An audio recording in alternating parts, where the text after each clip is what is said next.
So, like I said, I'm going to talk about how I see street photography. If you go online and Google it, you can get a lot of blogs. You can find a lot of blogs, a lot of different descriptions. There's traditional, there's more modern. I'm just giving you one viewpoint. So if you've heard other things or you subscribe to other ideas, then well, that's cool. But this is the way I do it, the way I think about it. So my journey in art started in high school. I loved to draw and paint, and I really sucked at it. Even though I won a crime prevention poster contest sponsored by Boscov's in my senior year of high school, I really sucked at it.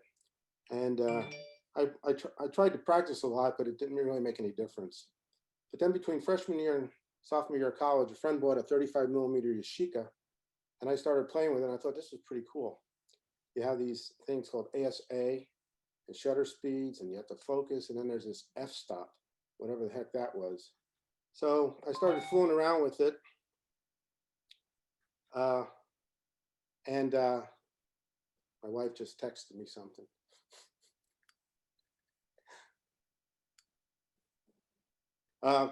So I started fooling around with it. I really thought it was cool, so I bought one myself. And I went back to college. And then shortly after getting back there, a friend of mine, Bucky, we had a band. Well, he had a band. I was the manager slash sound man slash roadie slash light man. But we went down to his hometown, a little bit out of town from the University of Pittsburgh at Titusville. And we went to his girlfriend's house, and I saw these photographs on a block. And it was the first time I'd seen like really rich black and white photographs, being used for something other than just landscaping and stuff like that. And I really thought that was great, but I didn't do anything with it. I still played around at Pittsburgh, University of Pittsburgh at Titusville. I'd have to take film to a local pharmacy, and $1 a roll for Tri-X, $3 to have them printed. They were little 3x5 glossy prints. They were horrible. And that was $4, and $4 would buy you 2 6-packs of Budweiser and 2 12-inch hoagies. So you had to have priorities. And so photography really wasn't a priority, although I was playing and enjoying it. These are the kind of pictures I was taking back then. So nothing too serious, just really capturing the things that were going on, my friends, and what was happening in the dormitory or whatever. That's Bucky in the middle. Then, so I meandered around for a few years until 1974. I quit Pitt and I transferred to Kutztown, and Kutztown had this great photography program up there led by Paul Ains. And I tried to get in it, but I couldn't because I was a business major, and he was really popular and high demand on his class. But I started working at Boscov's in the camera department there to make some money and to get discounts and to play with equipment. And then I started to really generate some work. I set up my first darkroom, which was the walk-in hall closet in my apartment. And the larger was in there, and I'd have to take the paper after I exposed it and put it in a safe box and take it into the bathroom and develop it in the bathroom. And I went back and forth. And that was a pain, but it was something. And I was starting to learn, and there's something magic about seeing a photograph come up out of the developer. And so these are the kind of photographs I was taking by then. I was becoming a little bit more traditional, getting around, looking at things other than just my friends and family and vacations and stuff. And a little experimental, fooling around with flash at night, things of that nature. Then in 1975, I met my wife and my daughter, and I set up a really good darkroom. Well, it was a darkroom slash laundry room. It had a washer and dryer, and then I had this big sink for the developers and stuff. And on the other side, I had the dry table. And I would be able to make some pretty good prints then. I joined something called the Tuesday Workshop. Really, we called ourselves the Critique Group. It was a group of about 8 or 9 photographers that would get together once a month at somebody's house, rotating, and we'd take the work we were, working on, the images we were working on, take them and throw them on the dining room table, and people would critique them. And there was a couple of really good photographers in that group, and they really started to teach me the real subtleties of making good prints, because at that time there wasn't a lot of tutorials, not a lot of places to get information. There was no internet, so you had to kind of search it out. and almost network. So we ended up calling it the Tuesday Workshop. And then the other big thing that happened was I bought Ralph Gibson's The Somnambulist. And it was the first book I've seen that was dedicated strictly to the art of photography. It wasn't theme-based, it wasn't location-based, it was just Ralph doing these amazing photographs in black and white photography. And I thought, well, now we're getting somewhere. That's what I want to do. This is the kind of stuff I was taking, not much different than, in the last year, but I thought I was growing, I was seeing better, and I was capturing some better quality images. So the next year in 1976, that Tuesday Workshop, the critique group, was invited to have a collective show at the new Albright College Library art gallery. And so a bunch of us were put together some imagery, and we had the exhibit out there at Albright. And I also submitted some work to Nikon for their response and recognition exhibit in New York City, and I was accepted. One picture was accepted in that, although I never made it up there to see what it looked like. And then that year I opened Profile Studios with my buddy Dave, and that's a bittersweet thing. We did it because we thought, we spend a lot of money on photography equipment and paper and film and stuff. Maybe we ought to open a studio, take portraits and do weddings and make some money so we could buy, more lenses and bodies and stuff. And we did, and we hated it. We didn't last very long, but neither of us liked it at all. So here's an example of some of the work I was moving towards. Then in '77, I had my first solo exhibit at Albright. It came because of the Tuesday Workshop. I met the curator there, and he invited me to have a solo exhibit. I was part of Photospectus at the Reading Museum of Art, which was really cool. It was 2 months, and it was a number of different photographic events and exhibits. There was some big name players. There was a bunch of us locals. There was a number of talks. Dwayne Michaels spoke, and it was really pretty cool. And I also submitted to a show called the Magic Silver Show, which I learned from Kutztown, that was down in Murray, Kentucky. And the interesting thing about when you submit to all these shows back then is you had to print prints, sometimes mat them and mount them, and then mail them. No FedEx, you had to mail them to these locations ahead of time to make sure they were there. And then if you wanted them back, you had to pay for the mailing back. So most of the times we just told them to trash them. But so it was work, not like today when you can just send out some JPEGs and be juried on that. And I also started working at Dana Corporation as a lab assistant and an industrial photographer.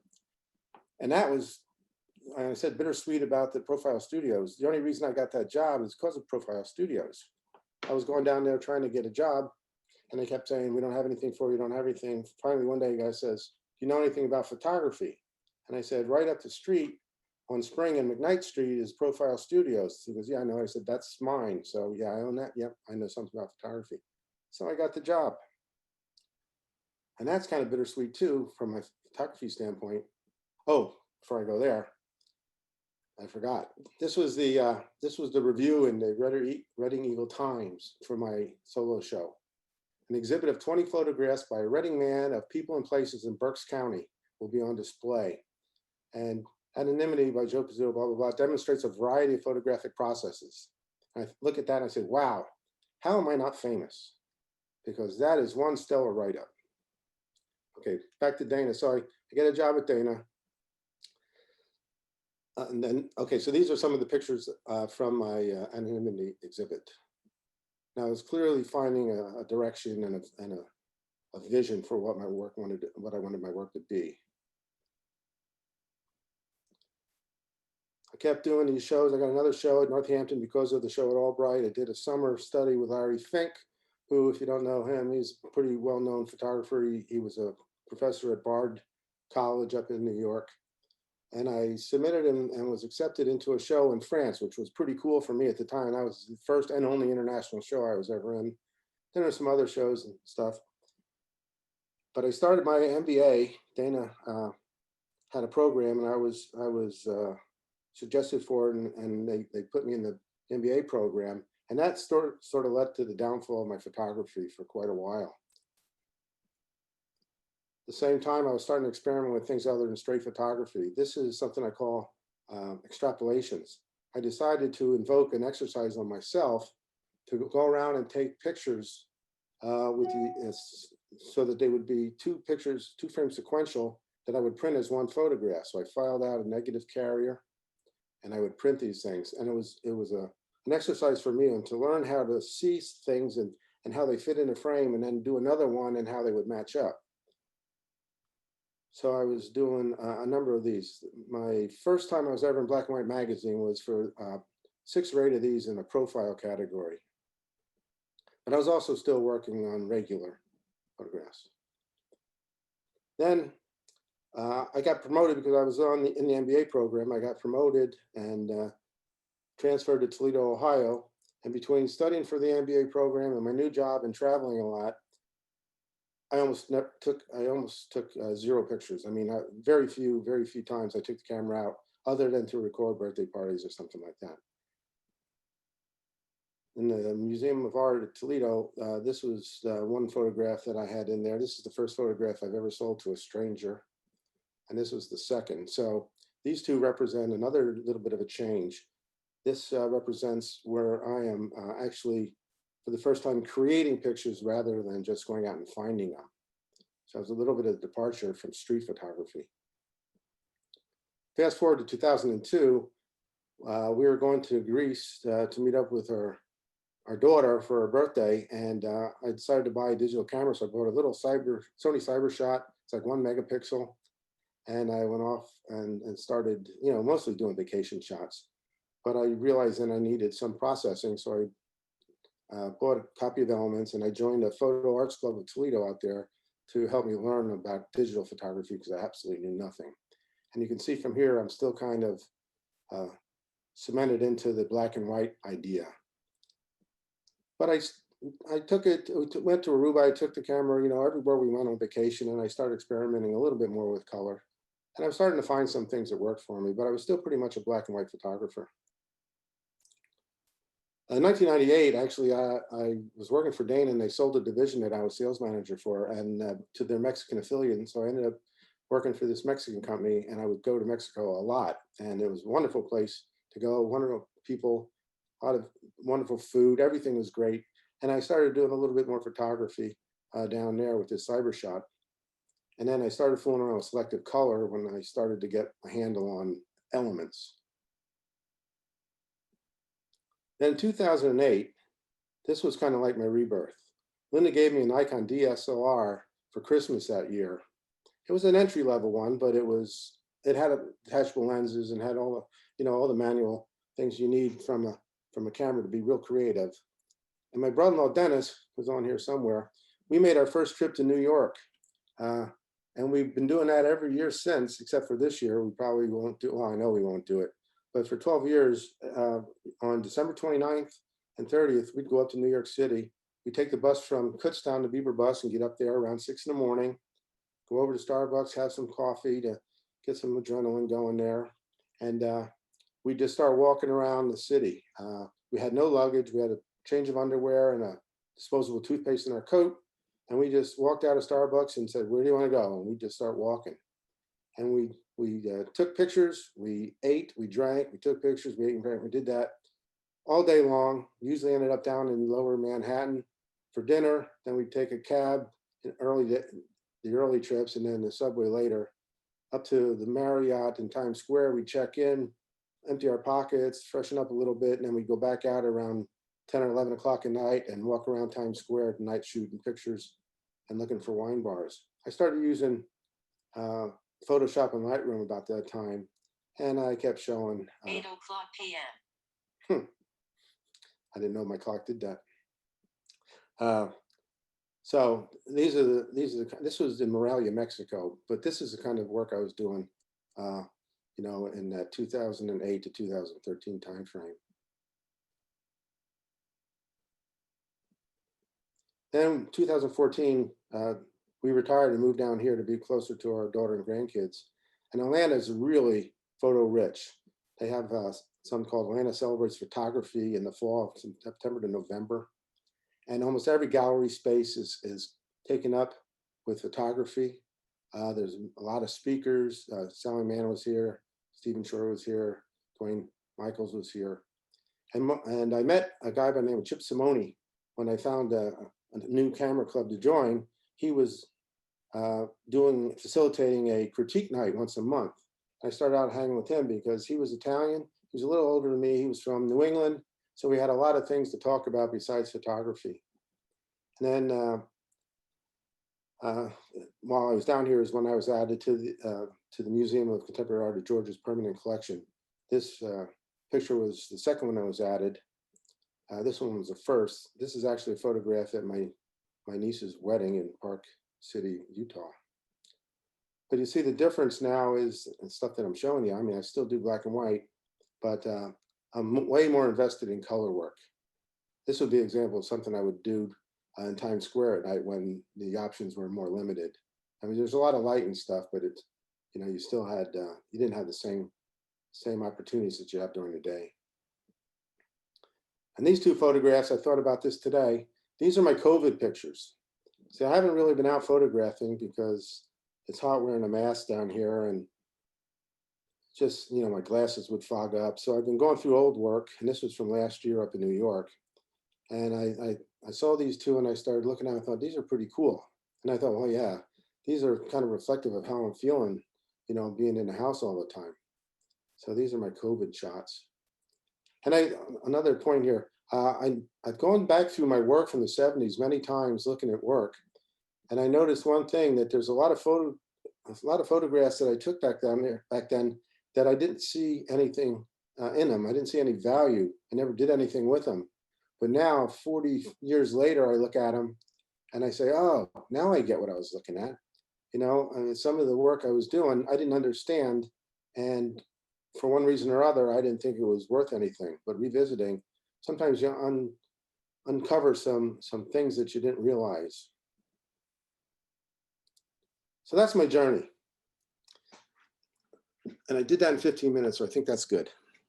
You may not, but I know you're saying, wow, that's 15 minutes of my life I won't get back. Street photography. This is a definition that if you Google it, this is what's going to come up. Street photography, sometimes called candid photography, you know, is about taking pictures of chance encounters out in public spaces. And that's true. A lot of it is, but it doesn't have to just be that. I think street photography is more of an attitude than a style. I think you approach, you know, you develop an attitude of looking at the world when you're photographing for other things besides what you see, you know, on face value. And it's more about what it isn't. Because when I would walk around in the early 70s, people would come and say, oh, I see you have a camera. Are you a photographer? And I'd say, yeah, I'm a photographer. That's why I have a camera. And what do you like to take? Do you like to take landscapes? Do you take weddings? What interests you? And so I decided to tell them, I call myself a street photographer. And I wasn't really sure that I even knew what that meant myself, but it was a good way to explain what I wasn't. And I think the only real requirement for street photography is there has to be evidence of man and humanity. And it has to be intended to be art. So I think those are the only two things that really are required. So my definition is what it's not. Wedding photography. Okay, these are three photographs I took at my niece's weddings. And I wasn't the photographer, you know, I wasn't doing here's the bride and the groom first dance, and here's, you know, the mother and bride, you know, all this stuff. I would, after I cleared it with the girls, I would get into the reception and photograph like I would on the street. I would really mix it up with them and get in tight and try to capture the real enjoyment of the ceremony, not just the more formal part of the ceremonies. And the people, you know, were very, very comfortable with it because they knew I was the uncle. You know, I was Uncle Joe, so they had to, you know, help me a little bit. But and I turned them to black and white because it was all natural light, and there's a lot of noise. But you know, I approached everything I do with that sensibility of a street photographer, trying to find out more about what's going on than just what seems to be going on. saying I'm not for, it's not photojournalism or documentary photography, although documentary photography was kind of like the beginning of street photography. But this is a shot I took down in Mexico. We went up to this little town called Morelia just to, just to see it. And it turns out that there was this protest march down there that was protesting the murder of 500 to 1,000 students down in Mexico City back in 1969. So I decided to approach that like I would on the street. And then I actually went out in the middle of the street and had them march right over me, right past me, and take pictures from different vantage points to try to get a different feel than just, this parade. It's not portrait photography, but these two photographs are candid photographs. The one on the left is my wife. I love this photograph for 3 reasons. One, I think she looks beautiful. Two, there's a bunch of Wonder Bread rolls for hamburgers and hot dogs in the cart, and we haven't had white bread in our house since, well, for about 35 years. And then I looked at all the cans on this shelves here, and it looks like it's a movie set. Everything is so perfect. I was a stock boy at White House Market, and I never did that. The one on the right is candid too. It doesn't look like it, but I was photographing my friend Andy and Janice. They both worked for me when I was the store manager up at Lebanon Boscov's, and I was going to do a dream sequence, and I found out that she was willing to be a nude model, so brought her in, and we were going to do this. And while I was setting up my tripod and getting everything ready, they were just sitting there looking at me, waiting, and I saw this picture and I took it. Again, I think it's just, a split-second chance encounter of this emotion. It's not nature photography, and quite frankly, I don't have a whole lot of nature photographs. I take a lot, but I don't do much with them. Once in a while I do, because I look at this one as more of a tone poem. And I love, I really work to try to get all the tones and the highlights and the contrast to make a neat photograph. And at the time, I didn't notice the fly or the spider, but it's not what I normally do. Nature and landscape is not what I normally do. I take a lot of pictures. I just don't feel like I do them any justice. So I never show them to anybody. I mean, I can't make it. It's hard for me to make any kind of magic in landscape or nature photography, because it's, my brain isn't wired that way. I guess I'm looking for something else. It's not fashion or glamour photography, but I took this picture up in Troy, Michigan, and she's a model. There's no lights, there's no setup, there was no scripting to it. We were just walking around on a Sunday morning, and kind of a deserted, Troy's not doing well, it's kind of a deserted area, and I was putting her in these places that was kind of like a juxtaposition against her presentation, her looks and her dress and everything. And it's not commercial photography. This is my my nephew. He's trying to be a country and western star, and he came out with a new song. You can't see it, I guess, because it says it's called Small Town Romance, but he wanted a photograph for his cover, and the last minute they asked me to do it. Sunday morning we drove up to Burnville, and we walked around Burnville taking pictures, and that's really easy to do on a Sunday morning in summer because there's nobody out there. I mean, we were alone. So, okay, I'm talking pretty fast. I'm gonna need to slow down. And apparently nobody has any questions yet. So I'm either explaining it really well or nobody cares. So, myths, questions, and concerns. The first myth is people think it's street photography, it's in the name, should be on the street. Well, kind of yes and kind of no. A lot of street photography, most street photography is probably done on the street. And if it's not on the street, it's things that are on the street, okay? This picture, obviously, there's a street somewhere. I mean, there's buildings. But the idea of the photograph has nothing to do with the street. This photograph is indoors. It's in the atrium of the Tula Art Center, which houses the Atlanta Photography Group and the Museum of Contemporary Art of Georgia. I photographed this from the second floor, looking down. Another thing, people think it should have people. People are usually on the streets. The first pictures way back were of the streets of Paris. And there was no people, but mostly that was because the exposures were so slow that people would drift through the photograph and not be recorded. But you don't have to have people. This photograph I took in Birmingham, Alabama, we were walking around and saw this, and I started photographing from every side, and I walked to the other side of this, and the door was open, and there was somebody living in it. It was a homeless man, and you could see all of his possessions were in the back seat, and he was laying in there, and there was food wrappers and all stuff, and all those tarps are just to, to keep it dark so we can sleep. Have no idea what the bikes were for. And this is a shot taken up in New York. This is a glass table. It was one of the snowed times when we were up there. So there's ice and water. And I think it was a piece of art. I think somebody had taken this table and put some pictures and things in, but I didn't see it as that. I saw it as just all this color and reflections and things. That's what interested me. It doesn't have to be urban. People think it's, city streets. It doesn't have to be streets, and it doesn't have to be urban. This was shot in Exeter. There was a barn fire, and I drove by, and I just stopped and jumped out and started photographing it. But I didn't worry about the fire as much as I worried about the people, watching the fire, interacting around the fire. And this was taken at an abandoned penitentiary in Ohio. The basketball court, I assume, used to be the exercise area for the inmates, but somebody built this makeshift studio, and the walls you see that are white and green are just 1 liter or 2 liter bottles, empty bottles that they wired together to create like windows. Now, the biggest question I get with street photography is regarding privacy and consent. People want to know, is it legal to take this picture or that picture? The Supreme Court has ruled several times that if you're out in public, you have no reasonable expectation of privacy. So if you're in a park, or if you're on the street, or if you're even in a restaurant that's open to the public, as a photographer, I can take any picture I want of anybody I want anytime I want.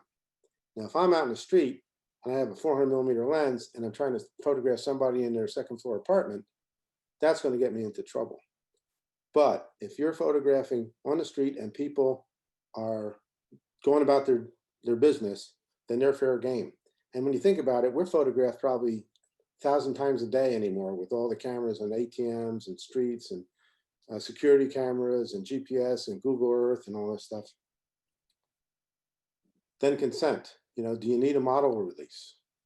Well, the answer is maybe.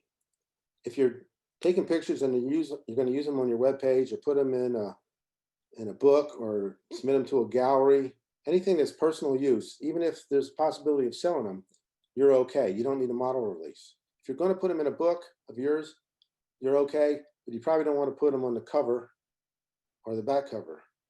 That gets a little sticky then. And if you're going to try to sell them to Nike or Coke or somebody for an advertisement campaign or print ads, billboards, then you definitely need model releases. Which brings me to this photograph. This photograph was done by Burke Ousel, and he was a freelance photographer for Time magazine. And he went to Woodstock, but not on assignment. He went on his own. And he photographed this couple standing there. And this is iconic. Most everybody has heard of Woodstock, unless you're 10 years old or younger. It's a huge part of our history. And they didn't know they were photographed until they saw the album cover. And that's them there now. They just did an interview for the 50th anniversary last year. That's Nick and Bobby. And you can see they have a picture, I'm assuming it's signed by Burke in the background, but they thought it was great. That's their signature. So the other part of that equation is, if I'm taking pictures and I'm going to put them in a show in Atlanta or Philly or anywhere, the chances of the people that I photographed ever seeing them is pretty slim. And if they do see them, they have to object to them. So the chances are not great that someone's going to really have a problem with what you did. And the worst could be they might tell you to cease and desist, I believe. They didn't seem to care. If it would have went to the courts, perhaps it would have been something about, this was really a newsworthy event and they were part of the news. But then they put it on the album cover. So it would have been, but Burke says he never made a dime because Woodstock went broke before it started. So he didn't really make any money. Excuse me, Joe, in reference to the last points, there are a few questions. Okay. They came up prior to your comments. When photographing people and they see you taking their picture, do you approach them? Do you get to know them and ask permission first? Or is the goal not to be seen in doing the photographs? Well, I'm going to address that with, later, but I'll address it now. My personal feeling is if I engage with them, I'm probably going to get a superficial image. I mean, for me, it's not going to be the kind of candid image I'd be looking for. And I don't ask for permission. Although I do respect certain things, and I try to be ethical about it. But I don't, and I have some examples of some work where once you actually, once you're seen by them and they understand you're taking a picture, they're going to react to it, and then the whole thing is kind of lost. So I will take their picture if they ask me to, just to be nice, but I don't really want to do it that way. What was the other part? Do I engage with them? Do I ask for permission? Do you engage with them? Do you ask their permission first, or is your goal not to be seen? Oh, and that's the other thing. Yeah, and I think my goal is to be as invisible as possible. In fact, I'll talk about shooting from the hip a little bit. The more you can be invisible, the more you can get the reality of the situation, the natural situation, instead of something that becomes more posed. So in reference to that, what lens do you typically use to try to stay away from people? Well, I don't try to stay away from people, though. Away from being seen. What's that? From being seen. Well, I mean, I try to shoot quick. I often put the camera up to my face, but I often don't. And when I shoot now, I shoot with a Leica with the 28 millimeter because it gives me a lot of depth of field, and I get a lot of range from side to side, so that later I can do a little bit more composition work. I don't try to get in too tight, so that if I want to make compositional changes, I still have some room. And I will talk about that a little bit, but that's pretty much what I was going to say, I think. And clarification, that was a 28 millimeter you just said? Yeah, I'm shooting a Leica Q with has a fixed 28 millimeter lens on it. One of the participants indicated that, just as an FYI, the Amish and the Mennonite folks don't want their images taken, and that's a religious thing for them. Yeah, and I mean, I would respect that. And something else I didn't mention: if you're in a bar or a restaurant or anywhere and they post no photography, even if it's a public space but it's privately owned, then you should abide by the posting. Or if someone comes up to you and says, "We don't want you to take any pictures in here," then you should abide by that. So I have the right to, but not if they say I can't. And if it's somebody's personal, it's private property, but open to the public. So in reference to your philosophy of shooting, what advice would you give a photographer who feels that they are extremely shy, but wants to practice street photography? I hear that a lot. And I think what you have to do, you're shy and you're maybe a little bit inhibited, is kind of like start small. Go out there and take pictures in circumstances that are going to be very friendly, where people are kind of used to having their pictures taken. Like down here, we have a thing called the Beltline, and there's a lot of exercising, a lot of things going on the Beltline. It's a no vehicle road around the city, and I can go on there all day long and photograph people, and they're so used to it. and and there's also like gay pride down here, which is huge. And I found out that you would think perhaps that maybe people at gay pride wouldn't want to be photographed, but they actually are.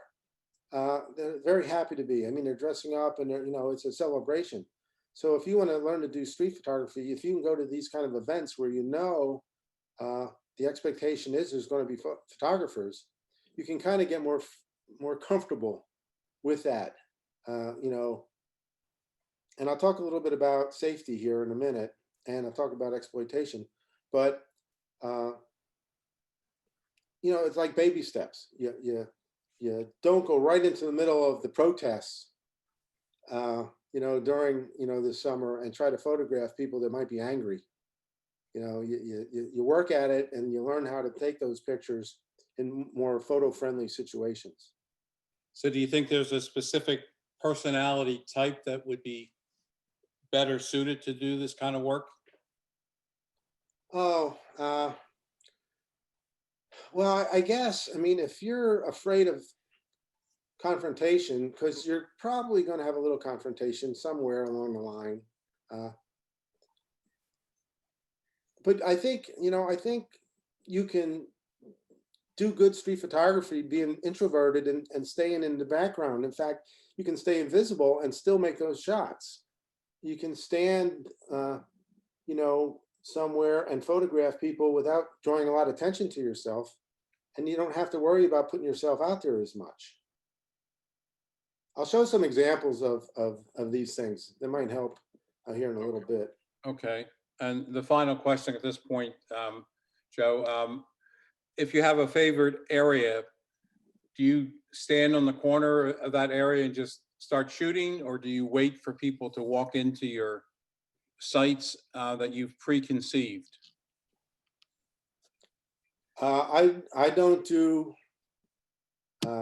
generally, I don't find a spot that I think is going to be photo rich. When Dennis and I are in New York, we keep moving. In fact, he wants me to slow down sometimes because I take a shot and then I want to go, because I want to be as many places as I can be, because some things are going to be dynamic and fluid and they're going to change. So I don't want to be sitting somewhere just waiting for something to happen. I rather wander out there and try to cover as much ground as I can. Better odds. The more places you've been, the better you might find the more likely you might find a good photograph. But I will show you one group of pictures that I did by just standing in one place. Okay, thank you. So no more questions about privacy and consent. The next thing people ask me about is exploitation. Taking pictures of homeless specifically, or crazy people, or anything, anything that's a little bit, what's the word? Somewhere where maybe the picture would be taking advantage of somebody's problems. And personally, I don't do that. I take a lot of pictures of homeless people, but they're almost never identifiable because I don't want to add to their suffering. But on the other side of that coin, I think you need to take pictures like this, because if you don't, then the issue, which is major, and the issue of mental illness, these are big issues. And if no one's bringing it out to the forefront, then the discussion doesn't happen as much as it should. This picture's been in a couple shows, and there were theme shows, and the theme was home. And when I see a show that says home, I know what most people are going to be given. They're going to be, these romantic pictures, nice lighting and stuff in living rooms or with the family. And I mean, very great photographs. But I always tend to go the other way and say, I'm going to shock them a little bit because this is this guy's home. And then I do it another way too. I love diptychs. It started with extrapolation, but with digital, I don't have to deal with the two simultaneous. But these photographs were taken the same day, basically in the same area of Midtown of New York. And I put them together as an afterthought when I saw the similarities in the color palette. Red dress, red cart, white umbrella, this white covering over this guy. And down at the bottom, the greens go together. And then, there's these two young ladies that seem to be doing pretty well in life. And then there's two people over here that seem to be not doing as well. And so I put them together to make a social statement that there's entitlement and then there's, suffering. And I can do that with photography to make that point, and it works, I think, to a lot of degrees. At the same time, these two women that are on the left, and I don't have them really identifiable either, they might be the nicest people in the world. They might be so generous that if they walk past these people, they might rip out a $50 bill and give it to them. That lady might go into Murray's Bagels and come out with a pastrami sandwich and give it to this person, whether it's a guy or a girl. But the effect of putting them together and showing the conflict works. And I think it's a good example. These photographs were in the Atlanta airport for a couple months, a few years back. And I would like to know what the people thought of them. There's no way to know because of all those people going through Hartsfield-Jackson. But I still, in all of this, I tried to keep the people unidentifiable. Oops. Safety. Okay, so when you're talking about going out in the street, and if you're a little timid, whatever, you think, well, maybe, I might have a problem. I got an expensive camera. One thing, I always keep my hand on the camera. That's for sure. If I'm out in the street. And I put tape over the Leica so people don't necessarily know that it's an expensive camera. But three times in my life since I've been doing this, since the 70s, I've had an actual confrontation with somebody close up. In the 70s, Dave and I went down to Rehoboth Beach area. My parents had a place down there, and it was off season. We get up in the morning and go out and shoot because there's nice fog and light and stuff. And we saw this old guy chopping wood in front of a house that was pretty dilapidated. And he had long hair and a beard. And we said, this ought to be a good photograph. So we jump out and start walking across the street, and he sees us and he starts walking towards us with his axe. And he yells, "That's the best way I know to eat one of those." And then he went off in some tirade about the war and photos and cameras. And we just thought, you know what? This might be a good photograph, but it's not worth the effort or the risk. So we left. Neither of us took a picture, not even from our hip. Another time in New York, I was photographing the entrance to a subway, and some guy came out that obviously had some problems, mental problems, and he got in my grill about being a terrorist, taking pictures. It's illegal and blah, blah, blah. And I said, oh, no, it's not. And he moved on, and that was the end of that. This guy up in the right-hand corner, we were walking down Broadway, and he stops me and he says, "You just took my picture." And I said, "I didn't take your picture." And he said, "Yes, you did." We went back and forth. And I showed the back of the camera, no pictures of him. He said, "Well, your buddy must have." So I looked around for Dennis, and Dennis had crossed over to the other side of the street to get away from him. So then he tells me his life story in about 3 minutes. He just got out of prison. He murdered 2 people. You can see the little teardrops on his cheek for each murder. It's like a notch in your gun. He doesn't sleep in shelters because there's too much sex, violence, and drugs. He's telling me all this stuff. And they say, "Oh, go ahead, take my picture." So I did, because I didn't want to, insult him, saying, "Oh, I don't really want your picture." So I took a picture. And then he walked with me for 3 blocks. I couldn't get rid of the dude. And Dennis is on the other side of the street laughing his ass off. Most of the time, what you get when people, aren't really all that excited, you'll get with this lady, she was a tarot reader down in New Orleans, and she put up her hand to tell me no. Obviously, I didn't listen. And maybe more times you get the hand backwards and just one finger. But generally, it's never gotten to any place, any situation that was serious enough that I'd worry about it.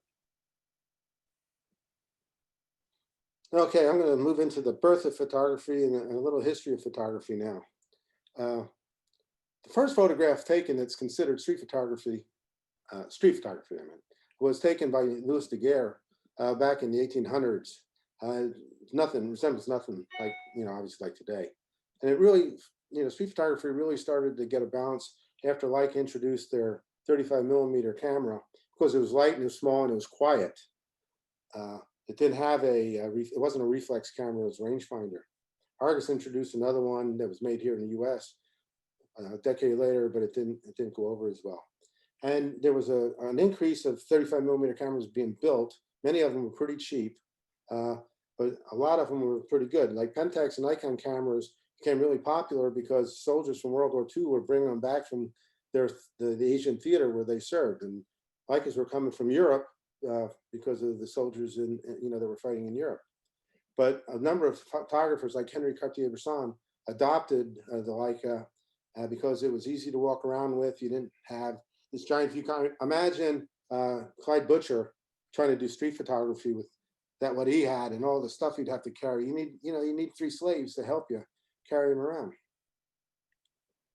So Cartier-Bresson is considered the father of street photography. Really, he came out with he coined the decisive moment, and that's when form and content, vision, and composition all meet and merge into one great photograph.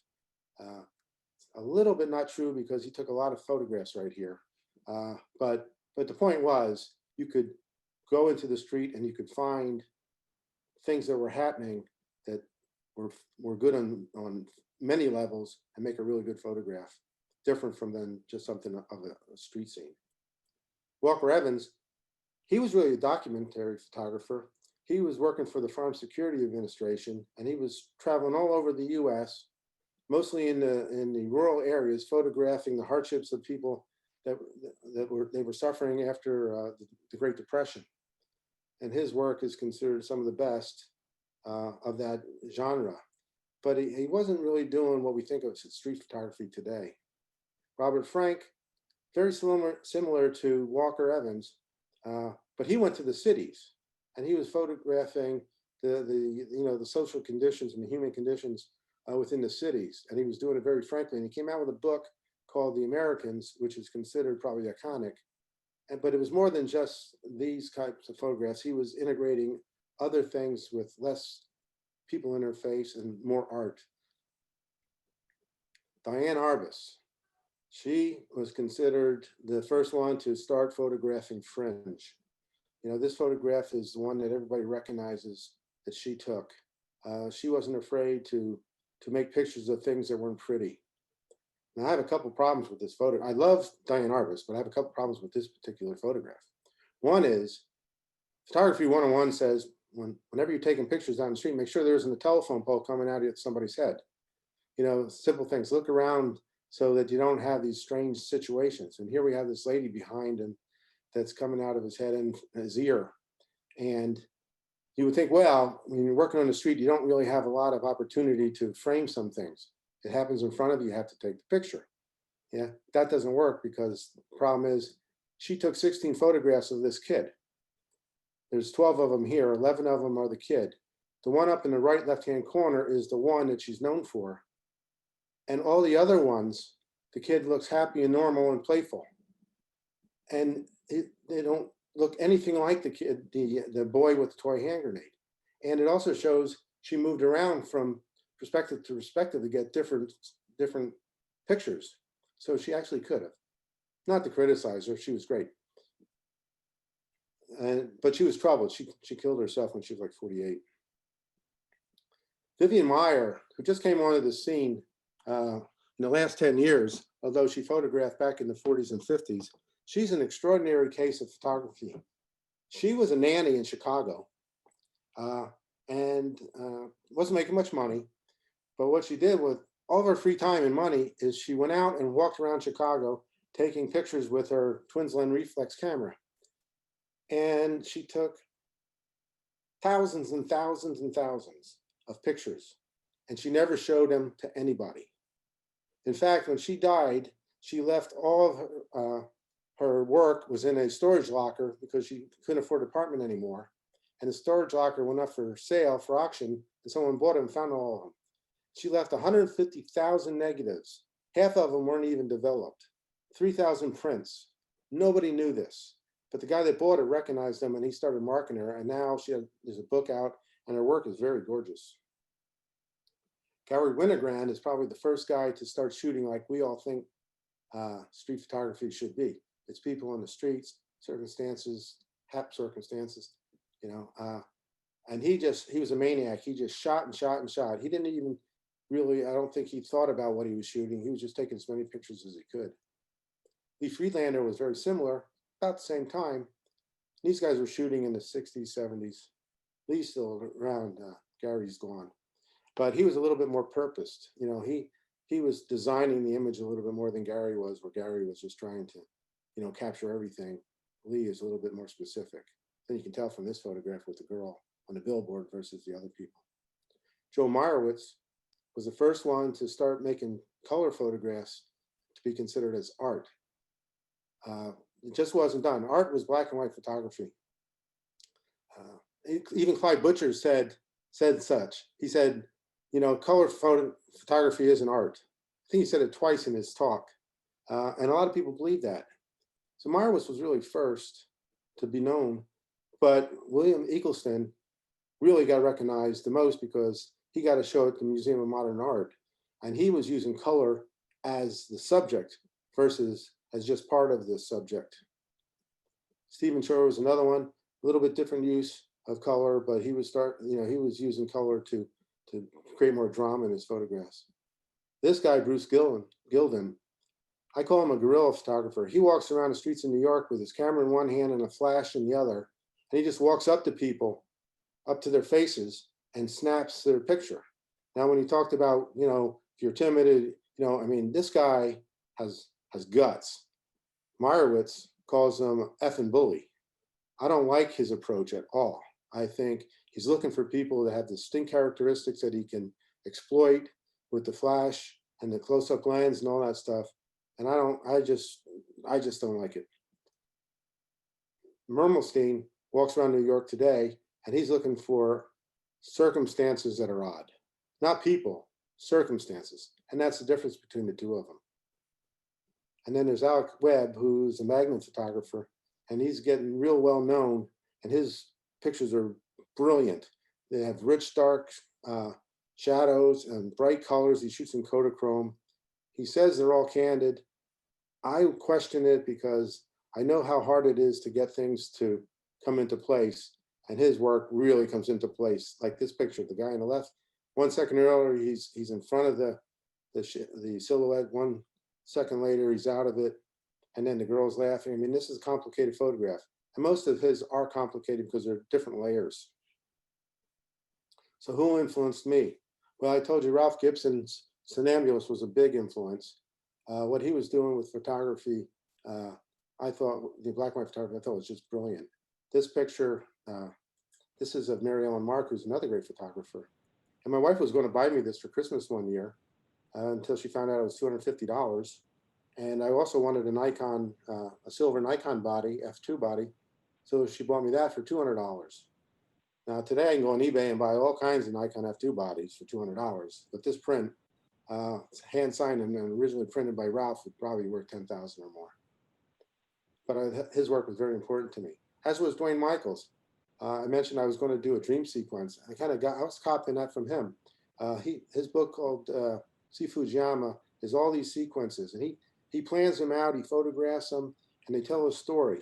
But they're one picture, but it's a story. And I thought that was brilliant. And then I studied with Larry Fink, and the one thing that I really took from him was it's okay to crop and be square. He used a 2 1/4 camera, but when I was working with him, he said, hey, if the image has too much wasted space on either side or top and bottom, cut it off.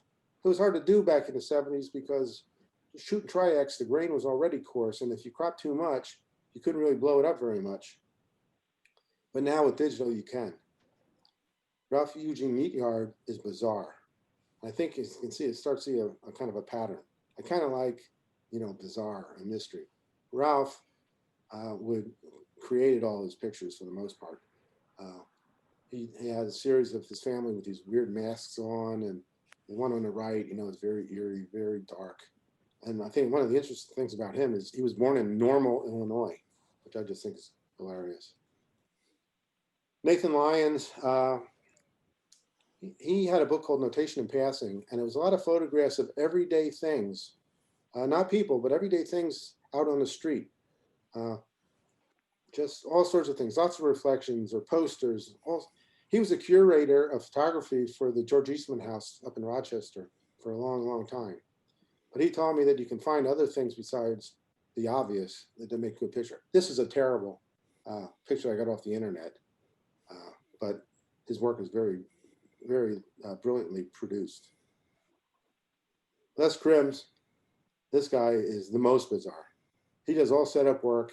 I mean, I can't, if you look up his images, they're almost like nightmares. But it made me stretch the idea of what, how far you could really take photography and make an image that tells a story. And he was using sepia tone, which nobody else was doing. Jerry Uelsmann, he should be the father of Photoshop, because what he was doing back in the 70s with eight enlargers and putting these pictures together using negatives and dodging and burning and masking stuff off and creating these kind of images. They're surreal and they're printed brilliantly. If you ever get a chance to see his work, you need to look at it.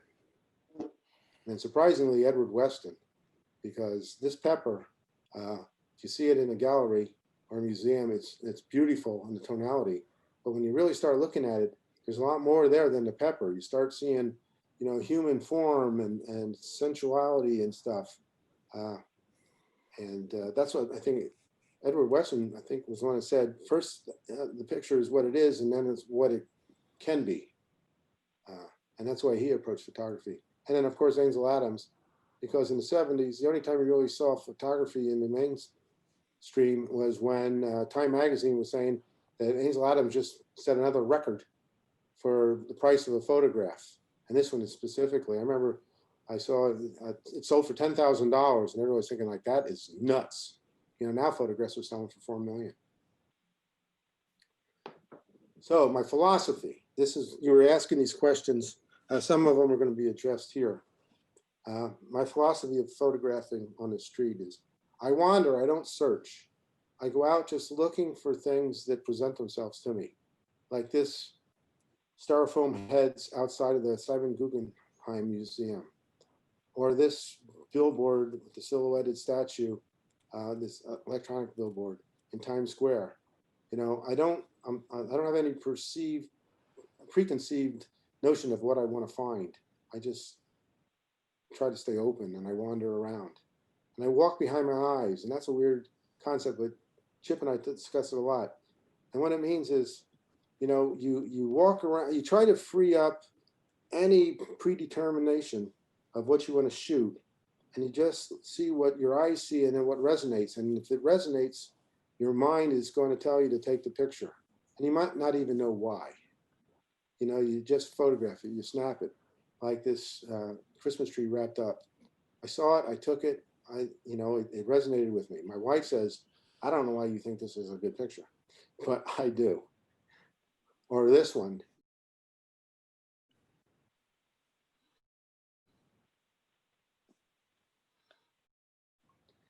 This is another one that just, happened upon it.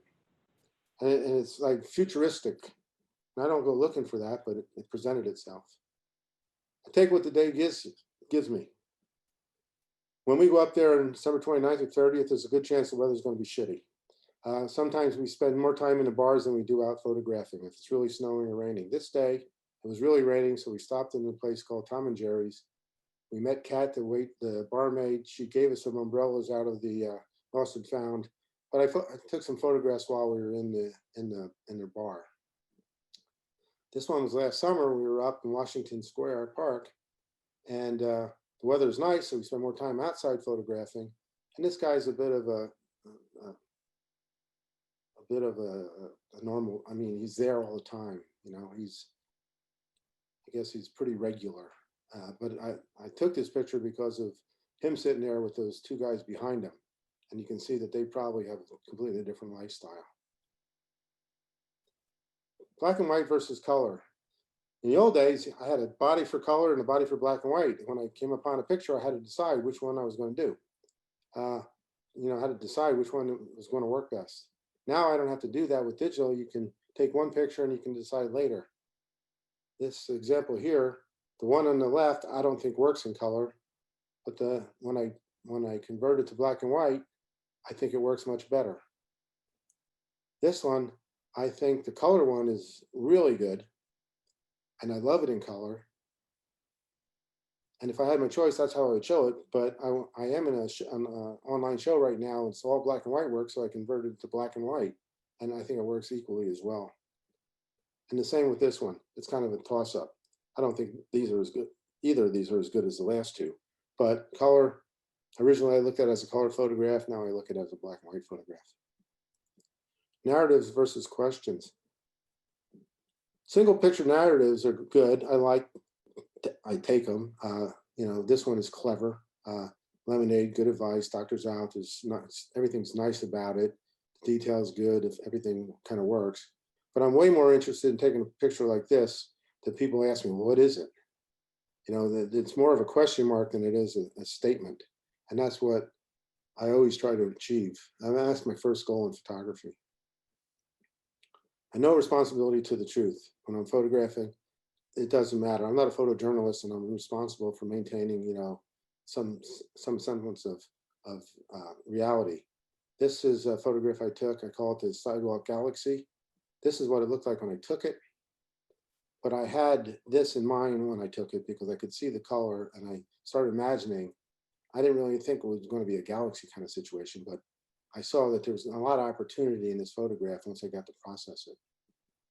And this one was taken in New York. This is a reflection in a puddle. I flipped it over, so it looks like I'm underground almost shooting up at this guy or guys.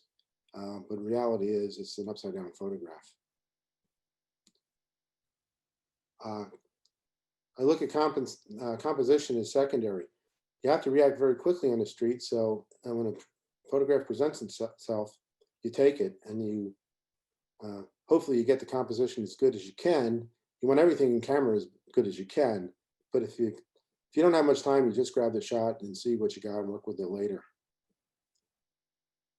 Focus and camera shake are very important to me. These two images are both blurry to some extent. The one on the left is sharp in the front because of the depth of field problem and a little motion blur.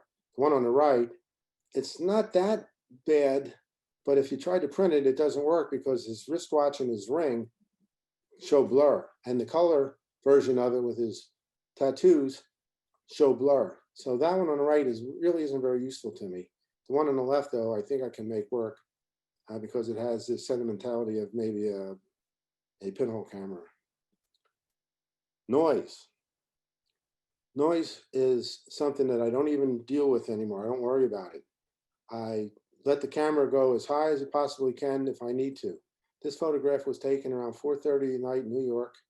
And New York is a dark city in the winter, between the low, sun and the tall buildings and the shadows. I shot this at 50,000 ISO with my Nikon D3S. And I had to convert it to black and white because of the color noise, but it's workable. It's a workable picture. And if I wouldn't have been willing to let the ISO go up that high, I wouldn't have gotten this shot at all.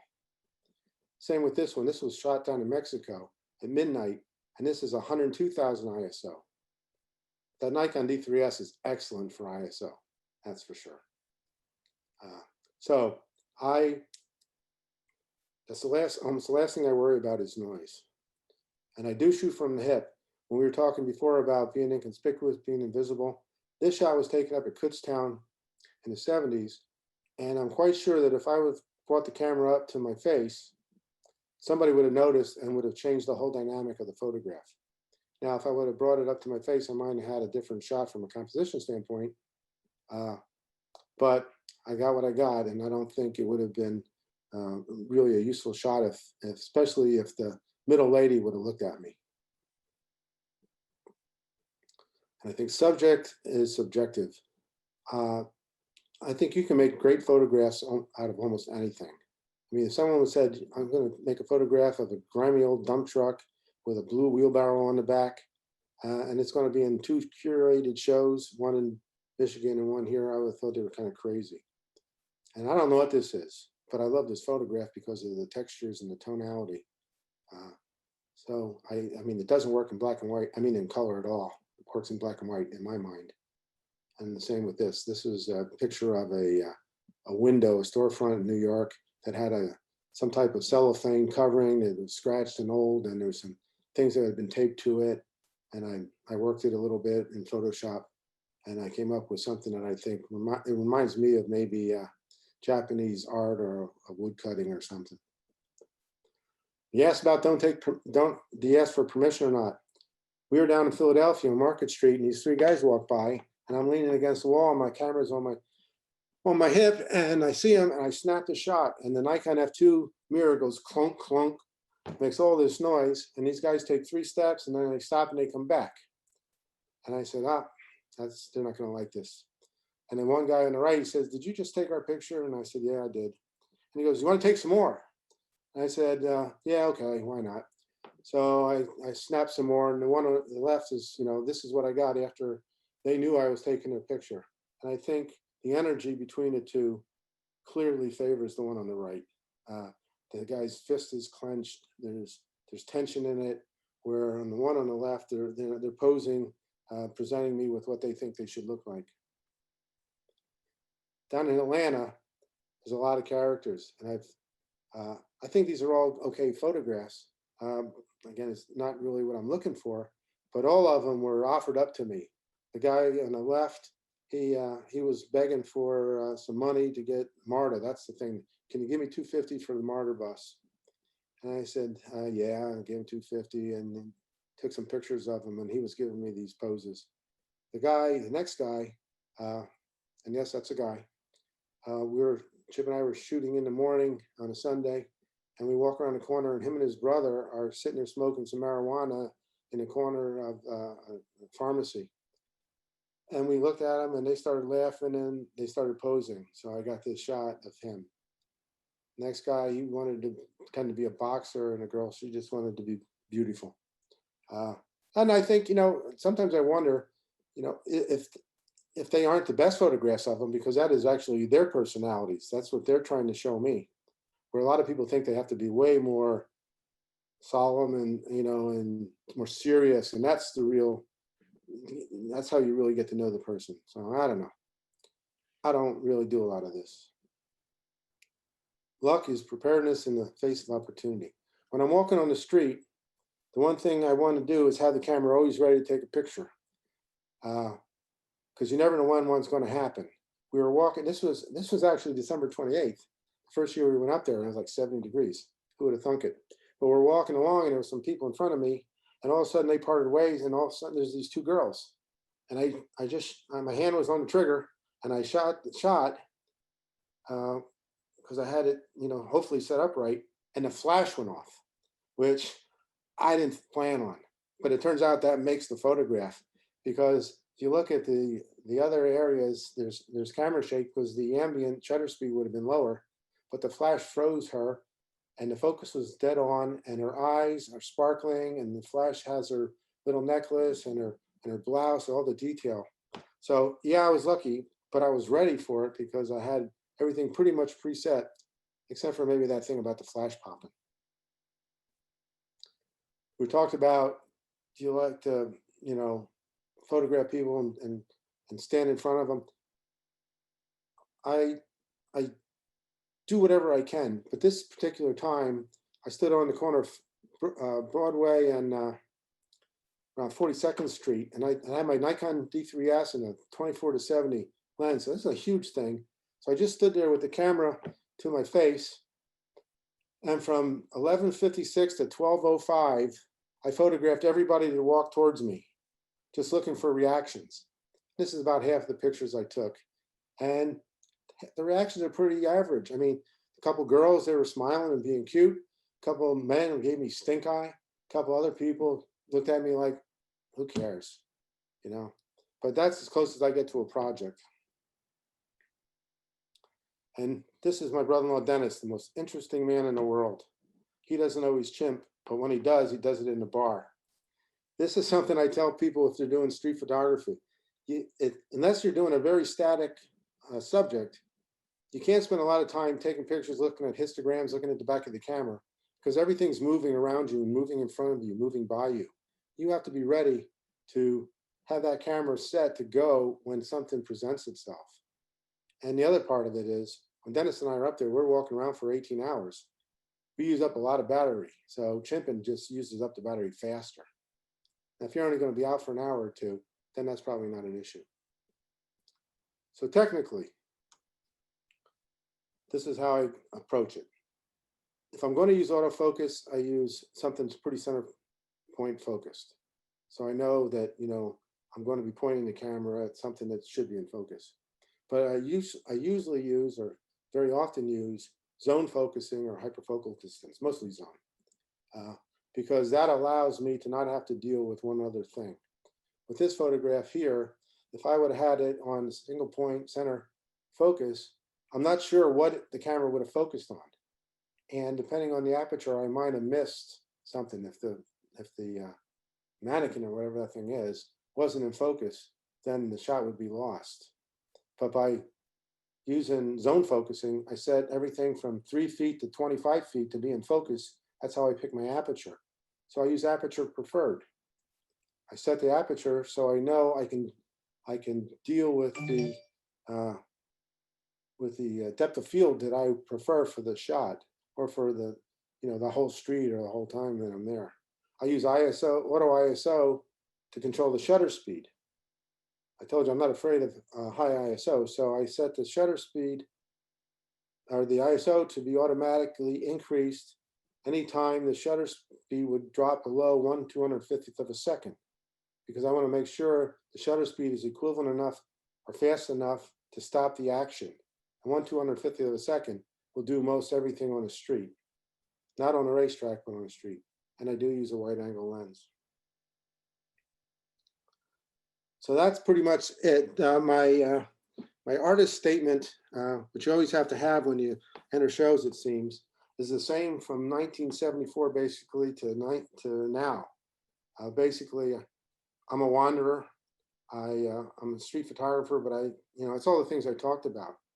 But then I think the most important thing is I look for something extraordinary in the ordinary, and I try to punctuate it with a question mark and not an exclamation. I want you to look at my photographs and decide what you see in them, rather than me try to define them for you and tell you what I see. Hopefully you see something, even maybe that I did see, but you have your own vision. So it's 8:58. What I thought, if I had time, if you're interested, if you have questions, we'll answer those, but I could jump over to my webpage, and you can see a sampling of more of the photography that I am doing on the street today, if that's of any interest. Perhaps, Joe, but let me get to some questions first, Okay. and then we can go to the webpage. A lot of your shots are fairly tight, close up to folks. So the question was, how do you do that with a 28? Would you perhaps do better with a tele, where you can get a tighter crop? So how do you get a 28 millimeter into somebody's face? Well, okay. For one, with the modern cameras today and the resolution of 24 megapixels or 36 megapixels, you have a lot of available cropping space. So you can take a picture from a bit of a distance, get rid of the clutter, get in closer, and still maintain enough resolution that you can create a printable image. That's one thing. Another thing is, I try to be inconspicuous, but and a lot of times that is like shooting from the hip or the chest. So I don't put the camera in front of me, and so that they don't notice it, so they don't really recognize it. I'm that close to them. You know what I mean? I can shoot from here and talking to somebody, and they may not even notice it, especially with the Leica, which has, I can shut off the shutter totally, and you wouldn't hear it at all. So that brings with Zoom. Let me just add to the Zoom. 9 p.m. The question about the Zoom is a couple things about Zooms that I don't like. One is they're big and heavy. Two is that they're slower. By design, my 28 millimeters are 1.4, no 1.7. And Zooms are going to be probably 2.2 or 3.5, or maybe it depends on where you're zooming. My brother-in-law Dennis, he was using an 18-200 all the time, and he could do stuff that I couldn't do. There's no question about it. I can't run out in the middle of the street in New York to get close to something that I see as an interesting photograph and stay alive. So I have to give up on some of them. But there's other advantages that for me work better. But there's no reason why you can't use, especially a smaller zoom, like a 24-70 or an 18-24 or whatever, 300s or whatever. Yeah, I mean, there's certain uses for that because you'll collapse all that depth of field. But if you're, depending on where you are in the street, sometimes that's just too much because it's too close. I mean, everything is too close to you, and it doesn't even focus close enough then. Things of that nature. So there's no absolute. In reference to holding your camera at chest level or down by your hip, that was one of the questions. How often are you looking through your viewfinder versus firing without looking at your camera? I would say when I'm on the street photographing people and activity and stuff, I'm probably not looking through the viewfinder the majority of the time. I mean, I can hold the camera right here and pretty much know what I'm going to get, about what I'm going to get. If I'm taking pictures of static stuff like that one black and white that I said looked like maybe a Japanese drawing or something like that, well, then I'll be looking at it, and I mean, I'll be squaring it up and doing everything I possibly can to get that thing as perfect as I can, so I don't have to do too much post corrections. So it kind of depends on the subject and the conditions, but yeah. Can you do adequate street photography using a cell phone? Well, I think you can with a cell phone. The problem with cell phone photography, it comes down to what are you going to do with it? If all you're going to do with the photograph is put it on your home screen or your Facebook page or your Twitter page or whatever, and it's never going to be more than 72 resolution and 1080, then the cell phone will work fine. If you're going to try to make a big print or a really exquisite print, then it's probably not going to be as good because it doesn't have. Well, but they're getting better all the time. And the other problem I have with my cell phone, which I forget it even is a camera, is you have no control. You have very little control. Where I'm setting the camera up to do what I want it to do under conditions, and the cell phone, you really can't do that very easily. Do you ever bribe people that you want photographs of, telling them you'll send them a print? Oh, sure. I mean, if I do get engaged with somebody, and I said, here's my business card, email me with yours, and and I'll send you a print, if under certain circumstances. But that very seldom happens. It happens more when I was doing my racing photography. Do you have a go-to aperture when you're trying to get your specific depth of field? I try to shoot at f8 or f11 if I can, because lenses are generally not the sharpest at wide open or stop down. I mean, some are, but a rule of thumb is you're better in the middle. And depending on the lighting conditions, that will make a decision. But normally I'll shoot somewhere up there if I possibly can. But I will shoot at 1.7 too if I have to. Where do you sell street photography? Where do I sell it? Does one sell street photography? In my dreams. No, I sell some. It's street photography. You'll only sell if you have a connection to collectors, because generally street photography is not something people will be putting on their dining room walls or their bedroom walls or whatever. So if people want to use it as art for their homes, they're going to probably be a very unique type of person, and more of a collector. I've sold stuff through galleries, I sold a few things through my web page. I told you about the one I sold through a museum, but it wasn't directly through a museum because you can't do that. When you got to know that when you're selling through a gallery, they're going to take 30 to 50% of it. So you have to consider that. One of the things Burke Uzel said when I listened to him talk about, that picture of Woodstock, first thing he said to us was, we're pricing our work too cheap. He says, if you don't have pride in your work, if you don't price it, relatively fairly, that means you don't have pride in it, and people will recognize that. I said, well, that's easy for you to say, Burke. You're a magnum photographer that has a picture of Woodstock. But, so I price mine at like $1,000, knowing that I'm going to get 500 if it's framed, where a lot of people will price their photographs to really just cover the frame. And I don't think you sell any more that way. But you don't get, we joke around. The only way to make money in street photography is to sell your camera. And speaking of cameras, your preferred camera, is that your Leica? Yeah, I only have one now. I have this Leica Q, which I got a few years ago.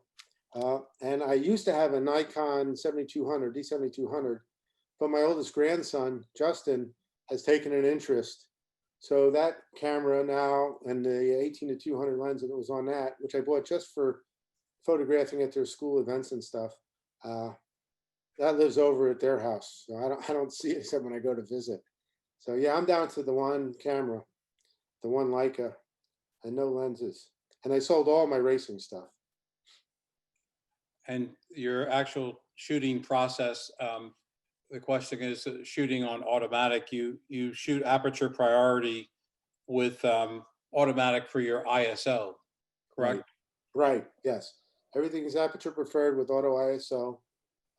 And when you look at cameras, those are some of the things you have to understand, because not all cameras have those types of capabilities. And so when I look, when I went to buy the Leica, there were certain things that were really important to me. That was one. The other one was the Leica has the ability to adjust the EV controls right in the viewfinder. You have a thumb wheel. So if you're photographing a black wall, the camera's going to want to turn it to 18% gray. And so you just dial your thumb and make that thing darker until it matches what your left eye is seeing. And you can, then you can actually get that compensation just the way you want it, so you don't have to deal with it so much in post. So yeah, you have to know your operation to really understand, the equipment requirements. When I shot racing, when I shot IndyCar, it was all about the speed of the burst. 13 frames per second, man, was mandatory for me, because I needed to take a lot of those pictures to make sure I got a whole one in the, in the frame. Well, that leads to the final question before we move on. So if you don't sell a whole lot of street photography images, what do you do with all your photographs? You can't really see it, but I got boxes and boxes and boxes and frames. Yeah, mostly they're on the walls. One thing I do a lot of, which a lot of us do, is I'm in these different groups, and we all become fans of each other's work. So when we have a show and someone says, I love that. If there's anything of mine that you like, I'd be willing to trade it. So we do a lot of trading. So I end up with a lot of other photographers' work. I have boxes of it that didn't cost me anything more than my sheet of paper. Well, how about if we let people unmute and they can chat if they want, as you then maybe run through your website, and then we'll call it a night, Joe. Okay, I'll do it real quickly too. Yeah, it was really excellent, very creative and interesting work. Thank you. You're welcome. People can chime in as they see fit. I gotta find my Safari.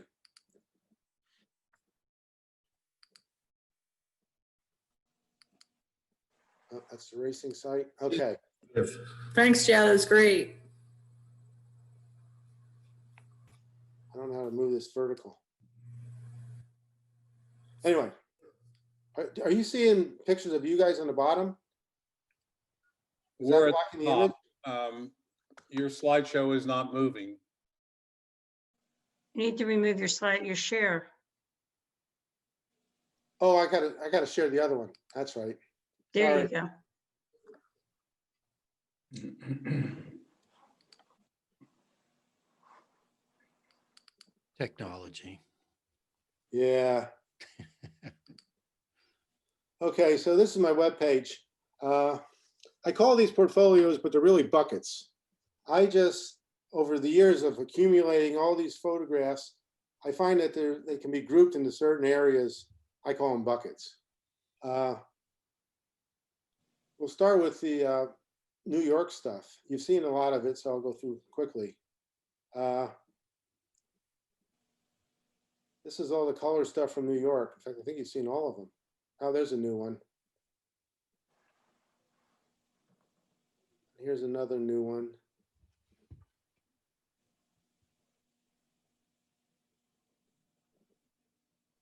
If you have any questions, I'm not going to talk about each one of them. I'm just, if it was an auto slideshow, I just let it play and you guys could look at them. But, what you're seeing here is really what I want you to see out of all the work that I've done.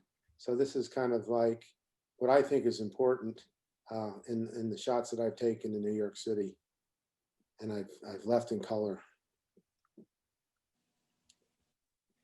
And here's New York in black and white.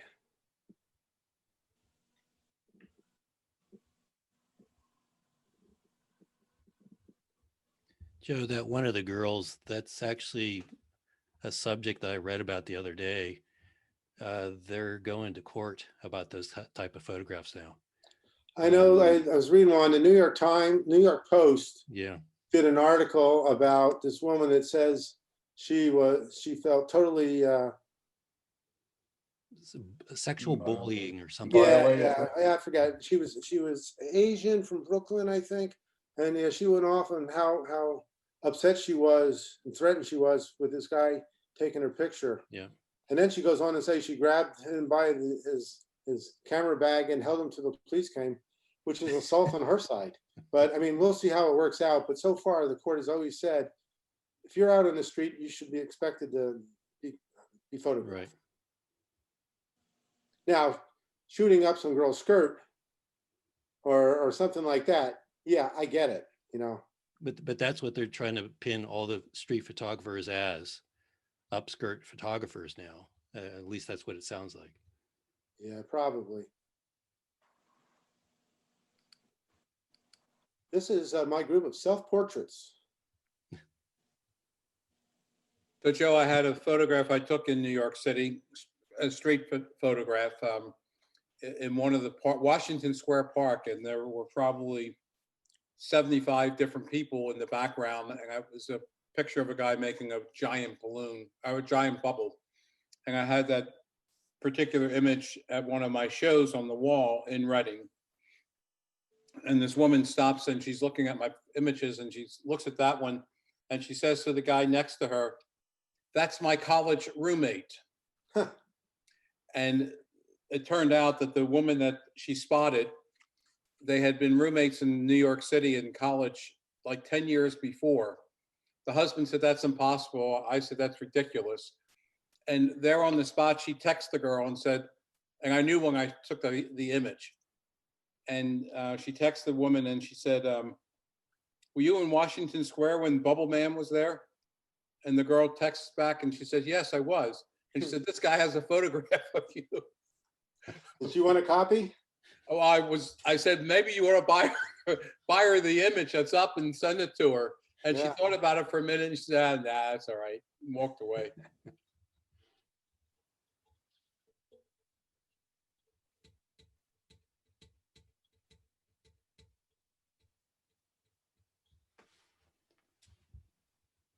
So I see a lot more color now. Yeah, these are almost all color. I think probably because the color palette half makes the picture too. I mean, and technically I'm in every one of these. You might have to search like down here. This is over in Why Missing over by the Target store. So and this is me right here. So I might be a little bit of literary license, but it is a portrait in some fashion. This one's really hard to see. That's a tiny little bugger right here. This is Bill. I have a question on your focusing, especially with your grab shots if you're strolling down the street. I understand that possibly you may pre-focus at your hyperfocal and just leave it in manual focus?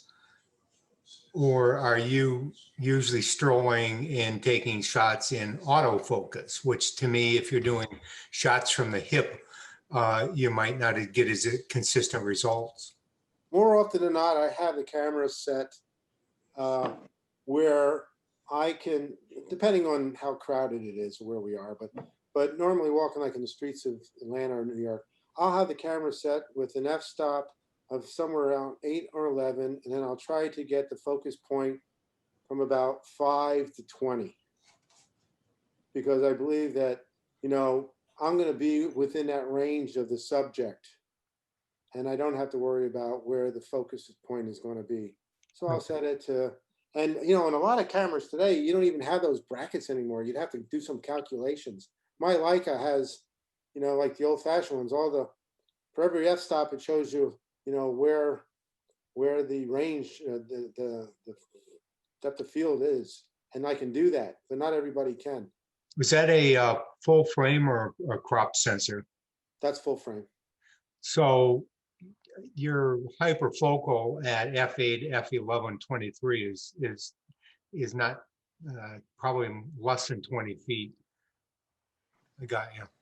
So half of that, 10 feet on to infinity would be in focus. Right. Yeah. Yeah. So, I mean, depending, you know, I'll set it to what I think is going to be the most effective for the immediate. I mean, I'm constantly changing it as I'm walking around, especially if we come upon a static image, then I change it completely. Then I have to put it back and say, okay, I'll start out here and, you know, and use that to try to keep the majority of the image. Trust me, I got a lot of blurry pictures. Okay, thank you. And some I get really upset about because it would have been a really good picture. So this is Clyde. Oh, I'm sorry. I had a question, and it's kind of more of a financial question, but it seems to me that, you know, I wander around those street photography sometimes, but why is it so popular if nobody's making any money out of it? You just got to like it, or, I mean, you got to do something with your photographs, I mean, and just keep it in the box at home. We all want to make money at it. And I guess if you become famous enough, you can make money at it. But yeah, it's more of a passion to just create the art. I mean, most artists don't make money at their art. You know, most musicians don't make money playing music. You know, you do it because there's something inside you that makes you want to do that. It's a passion. You know, it's something that's in your character. And I mean, if I want, my wife is always telling me I should, you know, I have a series of photographs that I call car wash aliens. When I'm in a car wash, I photograph all the colored soaps and stuff that are coming down on my windshield. And I look for these little creatures in there and all this stuff that's going on. And we have some hanging up in our bathroom because she thinks they're cool. She says, you could sell these. And I said, I don't know. She said, you could. I said, yeah, but I don't really want to.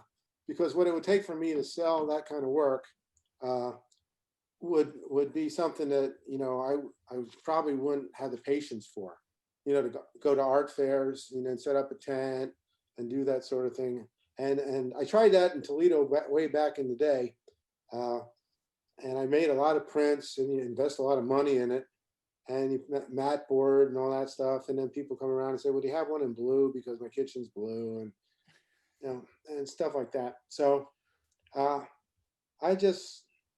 mean, I would love to sell more of my work. There's no question about it. And I wish that my price could go up to $5,000 a print. But it's probably not going to happen. And I'll just be happy roaming the streets, taking pictures for my own enjoyment and trying to get them into galleries and museums.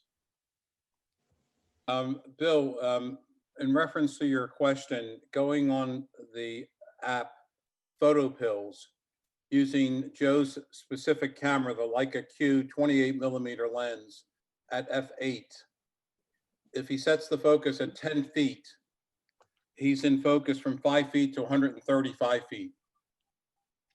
So he could be fully manually focused At at 10 F11 or F16 no, at f8, and F8. 5 feet to 135 feet in focus at f8.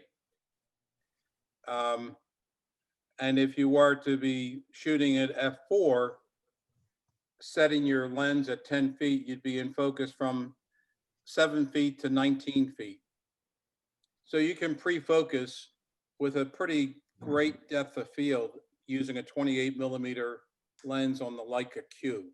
Yeah, that's one thing it'll get. 28mm will get you a lot of depth of field where, you know, a zoom lens like they're talking about, you know, if you're zooming,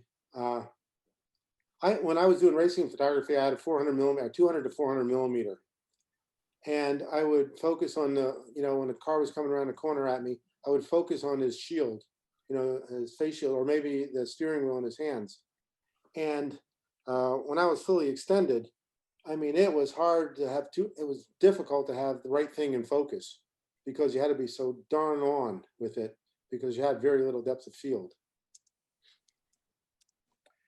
Right. If you were set at 5.6, it would be 60 to 30 feet. So the depth of field is pretty great with a 28. And yet still Photocope is a split up. great app to figure that out. It's good to know. Thanks.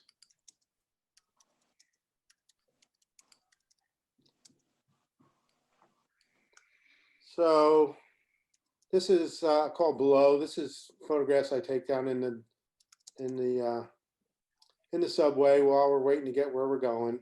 I mean, if you're there, you might as well take pictures, right? One year we were down taking the subway, and all of a sudden it stopped, and they made us get off. We were like halfway up to Midtown, and we're like, "What do you think happened? Did the world end?" You know, and we had to climb the steps and go up and see what was going on, see if the society was still operating above ground. It was pretty interesting.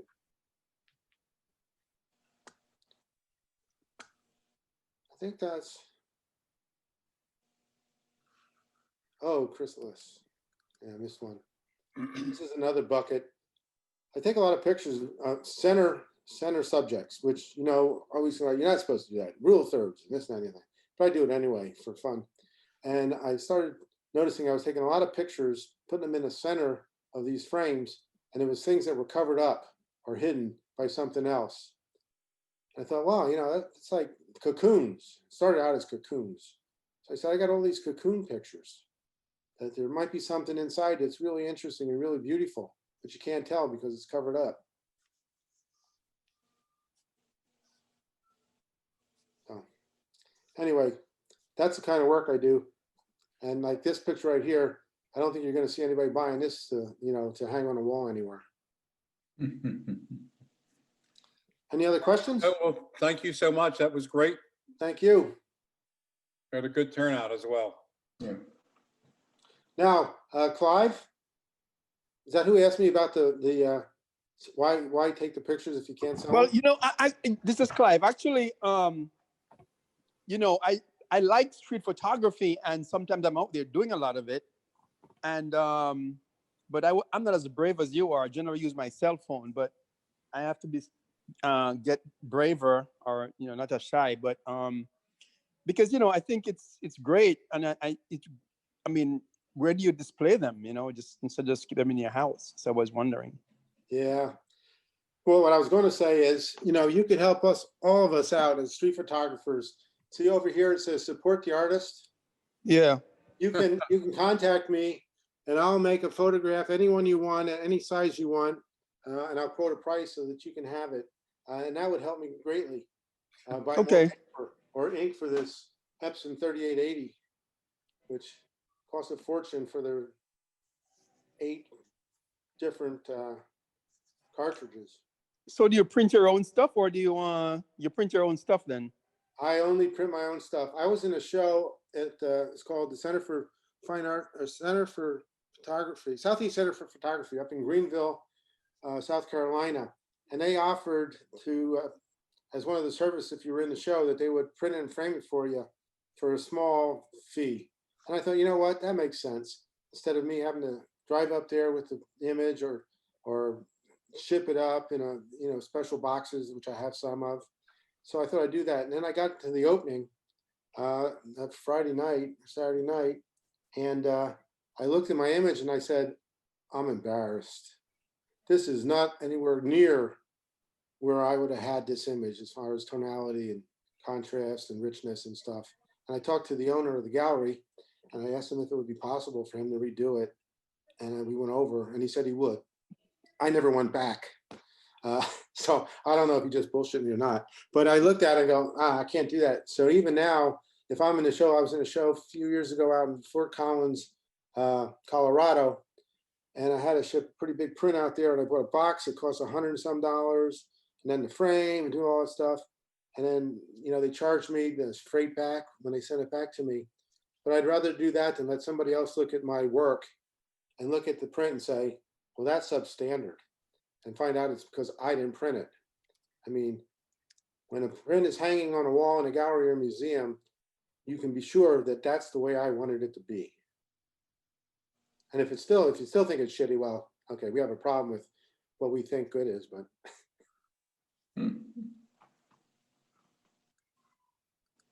Well, thank you for the information.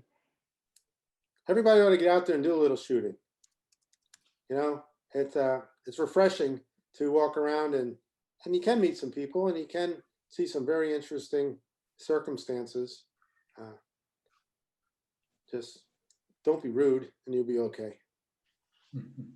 Don't be Bruce Gilden. Yeah. All right, Joe, I think Right, we should stop sign off sharing. at this point at 9:30. Thank you Okay, again. look at that, 3 minutes. Thank you all for spending time with me. Yep. Thank you very much, Joe. Hey, my Very wife- Thank you. That was Thank great. you. Thank you very much. Thanks for the my great wife show. is in bed by now. Thank you. Night. Thanks much.